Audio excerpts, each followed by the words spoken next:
Hello there, Slamscape here. Today, I'm taking a look at the newly released Type-11 Prospector. Right now, it's only available through the Frontier store for ARCs. There are 3 different variants, the standard version at 16,520 ARCs, the Stellar version at 33,000, and the Galactic version at a hefty 60,000 ARCs. The Type-11 Prospector is the first dedicated mining vessel introduced to the Elite Dangerous universe, and it comes equipped with a few exclusive mining tools you won't find anywhere else, for now anyway. Let's break down each option so you can figure out which version, if any, might be right for you. First, let's compare the 3 versions.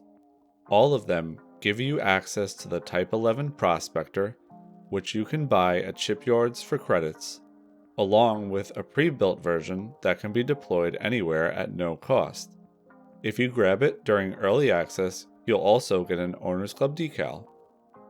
The Stellar version adds the Excavation Red paint job and the Hardline ship kit, which gives the ship a rugged, still under construction look, complete with extra piping, or a more subtle variant if that's your style. The Galactic version includes everything in the Stellar pack, plus the Chevron HoloKit pack, which adds animated graphics and includes a red and black Demolition Crimson paint job, and the Hazard pack, which adds 4 more additional paint jobs, and a Hazard ship kit. Beyond the cosmetics, each pre-built ship also comes with different preset loadouts depending on the version tier.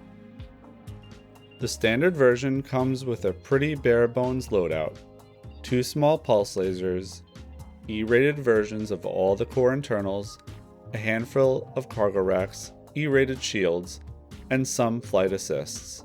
This is essentially the same version you get when you purchase the Type-11 from the shipyard. The Stellar and Galactic versions, on the other hand, are fully loaded out, although none of the equipment includes engineered modules.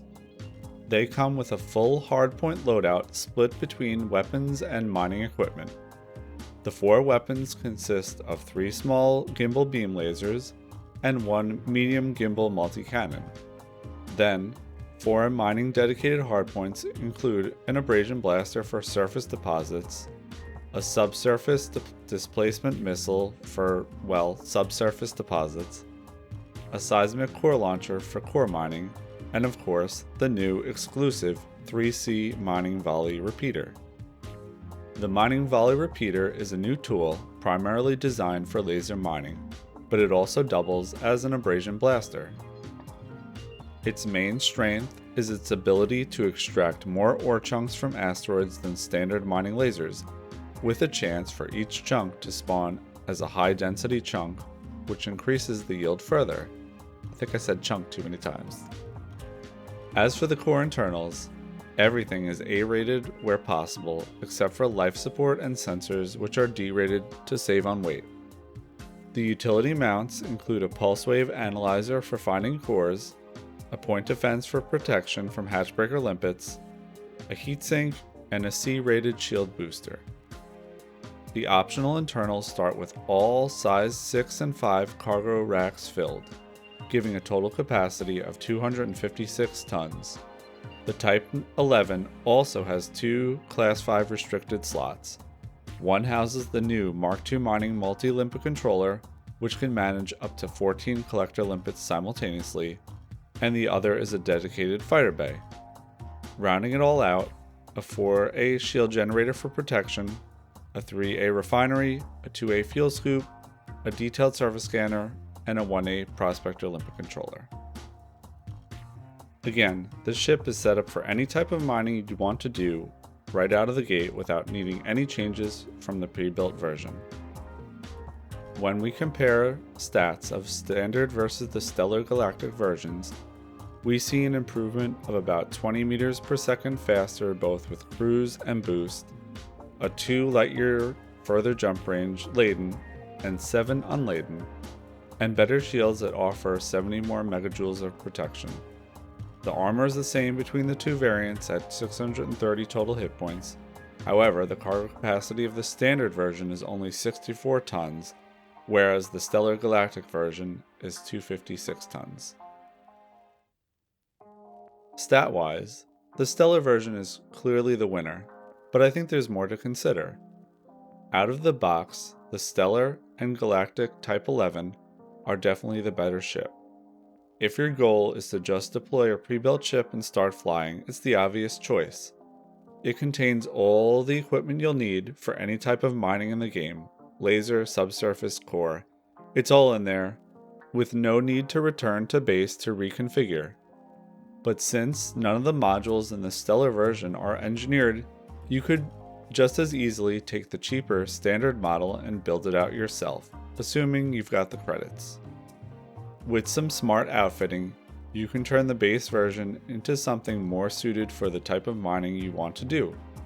For example, if I wanted to configure the Type 11 for laser mining, I'd empty the hardpoints and only fit the 3C mining volley repeater, put 1 point defense and 3 heat sinks in the utilities.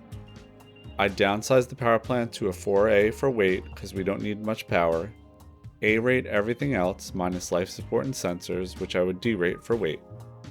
In the optionals, I'd fit the Class 6, 5, and 4 slots with cargo racks, add the new Class 5 Mark II mining multi-limb controller, skip the fighter bay for weight, and I would round it out with a 3A Prospector, 2A Refinery, and a detailed surface scanner for hotspots. For core mining, I'd probably outfit slightly different, probably fitting in a shield somewhere, but you get the idea. And that's all before engineering, which can take the ship way beyond what any unengineered build can offer. So, why would you want to purchase the Stellar or Galactic version over the Standard?